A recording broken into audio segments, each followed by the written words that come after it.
Good morning friends.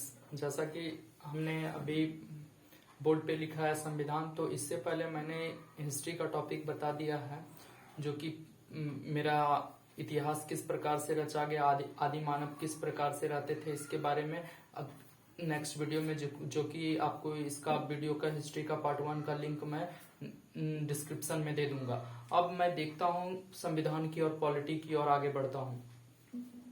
तो polity के बारे में सबसे पहले जानकारी लेने से पहले सबसे पहले देखिए, मैं संविधान की विशेषता के बारे में बताने जा रहा हूँ। संविधान का विशेषता आखिर है क्या? अब सबसे पहले ये जानिए कि हमारा जो भारत का जो संविधान है सबसे लंबा संविधान है और लिखित संविधान है। ठीक है, भारत का जो संविधान है सबसे लंबा संविधान और लिखित संविधान है। ठीक है, अब देखते हैं संविधान जब बन के तैयार हुआ था तो इसमें क्या क्या चीज थे, इसके बारे में भी जानकारी आप लोगों को इस वीडियो के माध्यम से मिलेगी। अब देखिए, सबसे पहले अनुच्छेद हमारे कितने थे? तो 395 अनुच्छेद थे, लेकिन बाद में यह जो है 450 हो गया, ABC करके, क ख ग करके जो है, ये जो है हमारा अनुच्छेद की संख्या कितनी हो गई? 450 हो गई। अब देखते हैं अनुसूचियों की संख्या। ठीक है, अनुसूची पहले हमारे अनुसूची 8 थे, फिर 4 जुड़ गए इसमें, तो दोनों मिलाकर के कितने हो गए? तो 12 अनुसूचियां हो गए। अब देखते हैं भाग। तो 22 हमारे संविधान में 22 भाग हैं। अब यहां तक किसी प्रकार का कोई कंफ्यूजन नहीं होगा। पॉइंट नंबर 1 को मैंने अच्छे ढंग से समझाने का प्रयास किया। अब देखते हैं दूसरा नंबर। अब यहां से देखिए कि ये तो अब भारत का जो संविधान था कैसा था? तो लिखित संविधान था और सबसे लंबा संविधान था। लेकिन जस्ट अपोजिट जो है ब्रिटेन का संविधान कैसा है? और लिखित टाइप से है। ठीक है, ये ब्रिटेन, ये क्वेश्चन बार बार पूछा जाता है हमारे एग्जाम में कि कौन सा संविधान और लिखित संविधान है, कहाँ का संविधान और लिखित संविधान है। तो ब्रिटेन का संविधान कैसा संविधान है? तो अलिखित संविधान है। तो पॉइंट नंबर 1 को मैंने अच्छे तरह से बता दिया। अब चलते हैं पॉइंट नंबर 2 की ओर। आंतरिक एवं बाह्य स्रोत। आंतरिक एवं बाह्य स्रोत का मतलब क्या होता है कि हमारे संविधान में कहां से, कौन से देश से क्या क्या लिया गया है। अब देखिए, सबसे पहले क्या होता था, भारत शासन अधिनियम 1935, इसके बारे में मैं जानकारी दूंगा। तो हमारे भारत पे जो है ब्रिटिश शासन का चल रहा था इस समय। तो हमारे देश की आजादी जब मिली, आजादी मिलने के बाद क्या हुआ, हमारे देश में एक शासन लाया गया, तो वही भारतीय शासन व्यवस्था के बारे में इंक्रीज किया गया। तो कहां से किया गया? तो भारत शासन अधिनियम 1935 के कारण इसको लाया गया।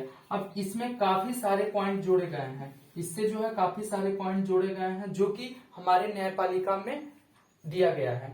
अब देखिए, जैसे न्यायपालिका के आपात से जुड़े हुए हैं। ठीक है, अब देखिए हमने हर देश से कुछ ना कुछ पॉइंट लिया है। तो हम अभी जस्ट तुरंत बताए थे कि हमारा संविधान जो है बहुत सारे देश से मिलने के बाद बना है। ठीक है, बहुत सारे देशों से मिलने के बाद बना है। अब देखिए यहां से चलते हैं, नम्यता एवं अनम्यता का मिश्रण। तो नम्यता और अनम्यता का मिश्रण का मतलब क्या होता है? नम्यता का मतलब होता है लचीला, जो कि हम इसको आसानी से बदल सकते हैं। अब देखिए क्या है, तो संविधान के प्रावधान में किसी प्रकार से आसानी से इसको परिवर्तन में लाया जा सके। लेकिन अनियमितता का मतलब क्या होता है?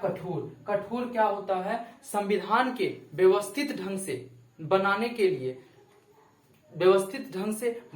लिए इसमें बहुत सारी कठिनाइयों से सामना करना पड़ता है। अब किन किन कठिनाइयों से सामना करना पड़ता है? देखिए, सबसे पहले संविधान को बदलने के लिए प्रमुख 2 व्यवस्थाएं हैं। ठीक है, अब लचीलेपन को भी बदलने के लिए ऐसा थोड़ा है कि संविधान में जब चाहेंगे जो चीज चाहेंगे जोड़ देंगे, जब चाहेंगे जो चाहेंगे हटा देंगे। नहीं, ऐसा नहीं होगा। अब देखिए ये व्यवस्था बदलने के लिए क्या व्यवस्था है? तो 2 व्यवस्थाओं के रखा गया है। संसद 2/3 बहुमत के साथ आसानी से इसमें परिवर्तन कर सकता है। संसद के पास 2/3 बहुमत दिया जाएगा तो वह संविधान में व्यवस्थित ढंग से इसको बदल सकता है।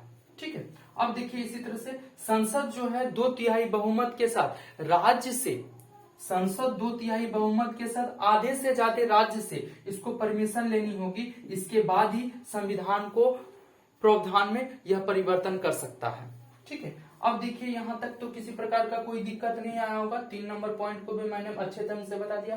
तो 1 2 3 यह हमारा क्या कहता है, 1 2 3 जो अभी हमने बताया है यह पॉइंट हमारे संरचनात्मक विशेषताओं को बताता है, संविधान के संरचनात्मक विशेषता को बतलाता है। तो यहाँ तक मैं आशा करता हूं कि आपको यह समझ में आया होगा और आप लोग इस वीडियो को अच्छे ढंग से देखिए और समझने का प्रयास कीजिए। चलिए नोट करिए इसको।